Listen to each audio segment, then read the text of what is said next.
Chapter 10. The Queen. The cold mountain air bit at Lilith's skin as she reached the abandoned village at the base of the monastery. The buildings were eerily silent, their windows frosted over and doors creaking faintly in the icy wind. The glow from the cathedral atop the mountain illuminated the frozen landscape, casting long, ghostly shadows across the empty streets. Not a single sign of life stirred. Lilith's ember-like eyes scanned the desolate scene, her boots crunching against the frost-laden ground as she moved cautiously through the village. Every corner she turned, every alley she passed, told the same story.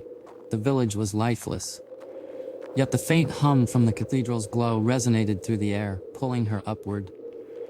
She reached the base of a grand staircase that spiraled toward the chapel. Her eyes narrowed as she noticed something unusual. The stairs were coated in frozen blood, cascading downward like a crimson waterfall locked in ice. Jagged shards glinted in the dim light, a chilling reminder of what had transpired here. She ascended slowly, each step crunching against the frozen surface, the air growing heavier with each breath. At the top of the stairs, the chapel door loomed before her, frost clinging to its surface. Fresh blood seeped from beneath the door, pooling on the icy ground outside. Lilith's lips curled into a faint smirk as she placed her hand on the cold, worn wood and pushed it open. The metallic scent of blood overwhelmed her as she stepped into the dimly lit chapel. The sight before her was one of carnage. Bodies strewn across the pews and floor, their blood dripping onto the stone. In the center of the room stood three figures, their crimson eyes glowing faintly in the shadows. One of the vampires turned, her lips curling into a wicked grin. "Lilith?" she said, her voice a mix of amusement and surprise. "I thought you were locked up in heaven." The second sister chuckled, running a blood-stained hand through her jet-black hair. "Looks like you're free now," she said, licking a smear of blood from her lips. "How fortunate for us." The third, her movements slow and deliberate, stepped forward. "It's been centuries," she murmured, her voice low and silken. Lilith's ember-like eyes narrowed as she surveyed the carnage. "I see you've had a good meal," she said, her tone cold and even. The sisters laughed in unison, each voice carrying a different tone, one light and mocking, one sultry, and one dark and menacing. "The young ones are always so tender," said the first, a playful smirk on her face. "That old monk," added the second, her crimson eyes gleaming. Bitter and stringy, but the fear added spice. "The Templar with the scar," said the third, a slow smile spreading across her face. Now he was delicious. Lilith stepped further into the room, her boots echoing against the blood-stained stone floor. "You've been busy," she remarked, her voice laced with a mix of disdain and curiosity. "And you," the first sister said, tilting her head. "What brings you to this wretched place?" Lilith's smirk deepened. "To finish what you started," she replied, her eyes glowing brighter. The vampires' this laughter echoed through the chapel, a chilling symphony of malice and delight. Lilith's gaze shifted to the blood-stained altar at the far end of the room, her thoughts already turning to the battle ahead. Then, turning back to the sisters, she said, "I'm not here for this mess. I came for one body."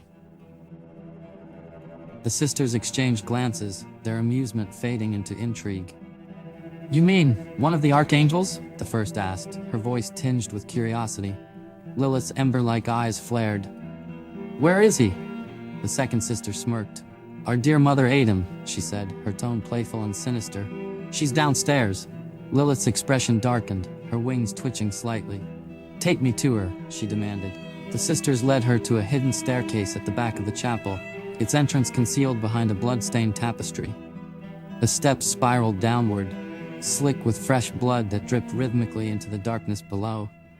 The air grew colder and more oppressive with each step, the metallic scent of blood intensifying as they descended. At the bottom of the stairs, they entered a vast, dimly lit cavern.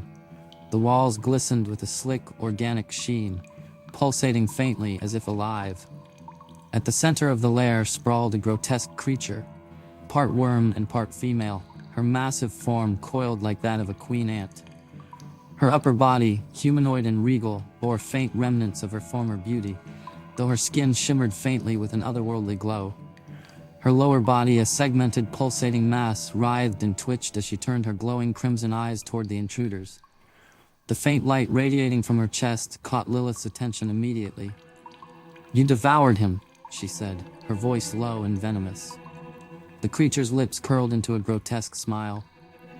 "He was divine," she replied, her voice a mix of sultry and guttural, "a feast unlike any other." Lilith stepped forward, her gaze fixed on the faint glow. "Then you have what I need," she said, her tone sharp and commanding. The sisters remained silent, their crimson eyes watching intently as the tension in the room grew thick enough to cut. Without another word, Lilith surged forward, her blade slicing into the queen with unrelenting force. The creature let out a guttural shriek, her massive body writhing as Lilith carved through her pulsating form.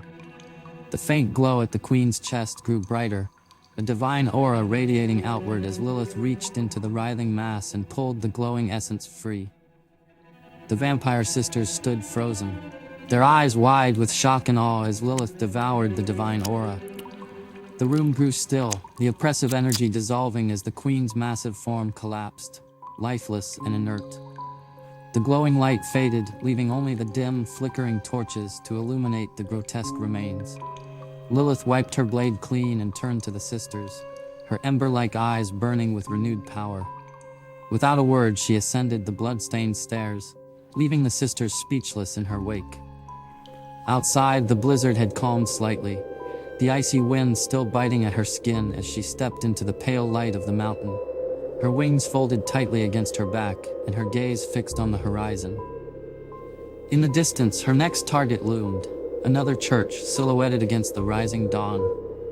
Lilith began her descent down the mountain, the faint hum of her next confrontation growing louder with each step.